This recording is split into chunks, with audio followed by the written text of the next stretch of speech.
ధ్యానము అనగా ఏమిటి? చేసే ప్రతి పని కూడా ఒక ధ్యానమే.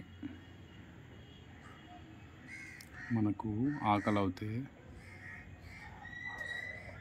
తినేంత వరకు కూడా, లేదా తినడానికి వెళ్ళే ముందు, తినేటప్పుడు మధ్యలో ఒక నిమిషం 2 నిమిషాల పాటు మనం ఎంతో శ్రద్ధగా భోజనం చేస్తాం, ఆ రుచిని ఆస్వాదిస్తూ.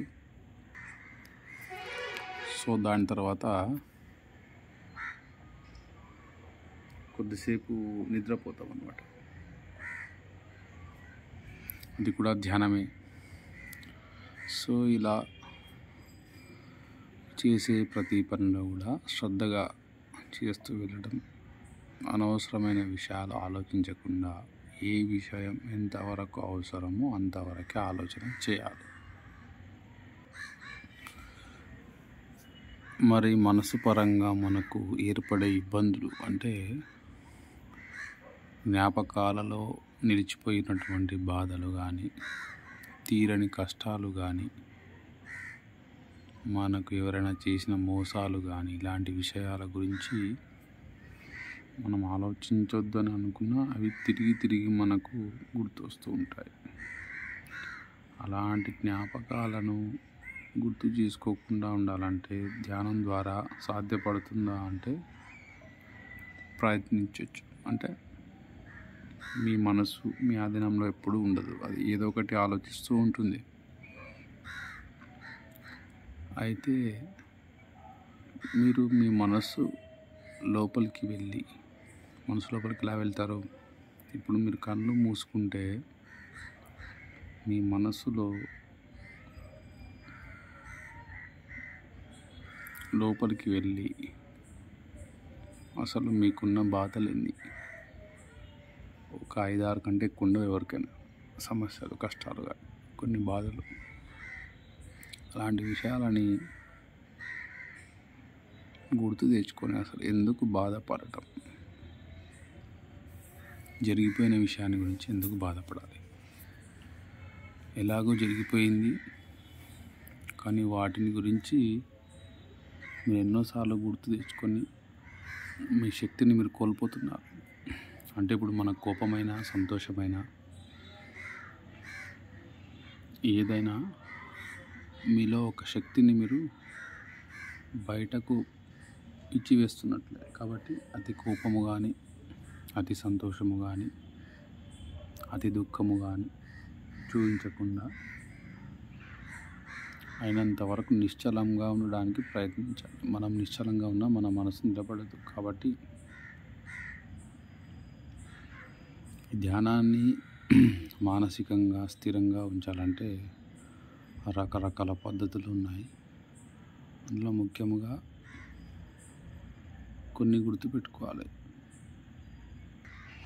వర్తమానంలో ఉండటం, ప్రజెంట్లో ఎప్పటికీ. అంటే నిన్నటి విషయాలు వద్దు, జ్ఞాపకాల్లో వెళ్ళొద్దు. నెంబర్ 1. నెంబర్ 2, రేపటి గురించి అతిగా ఆలోచించద్దు. నెంబర్ 3, ఇప్పుడు మీరు ఏ పని చేస్తే ఆ పని పైన పూర్తిగా మనసు, శరీరము, బుద్ధి మూడింటిని కలిపి పనిచేయాలి. ఫలితం గురించి ఆశించొద్దు. అంటే ఫలితం లేకుండా పని ఎలా చేస్తారు? అంటే ఫలితం ఏదో ఒకటి వస్తుంది, మంచో చెడు, వాటిని స్వీకరించాలి, యాక్సెప్ట్ చేయాలి.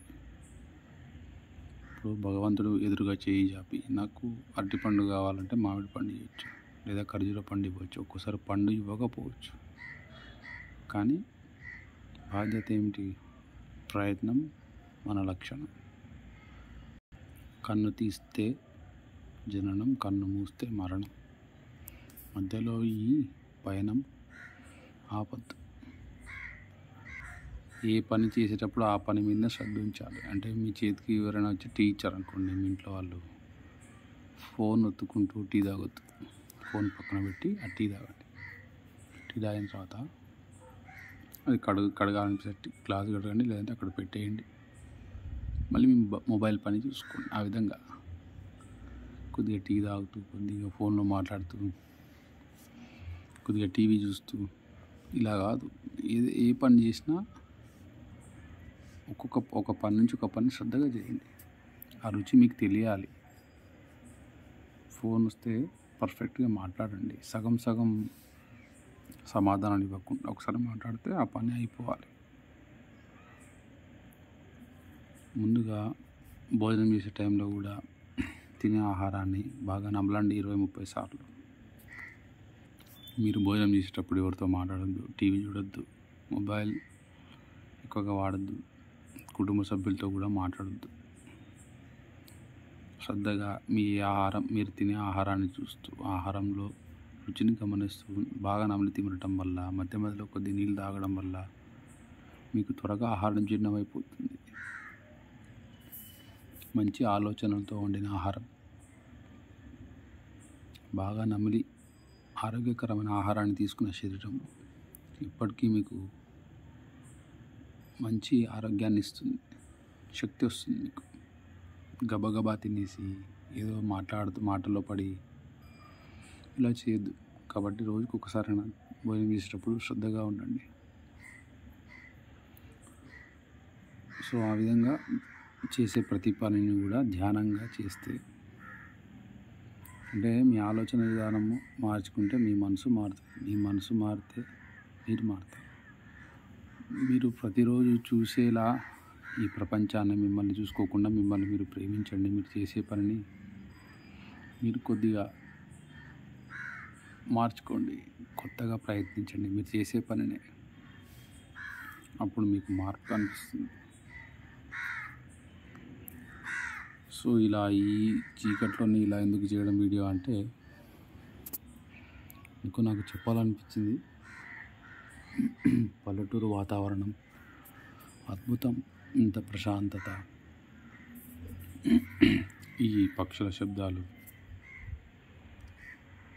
ఈ చంద్రుడు, ఈ నక్షత్రాలు అద్భుతం అసలు. So thank you friends.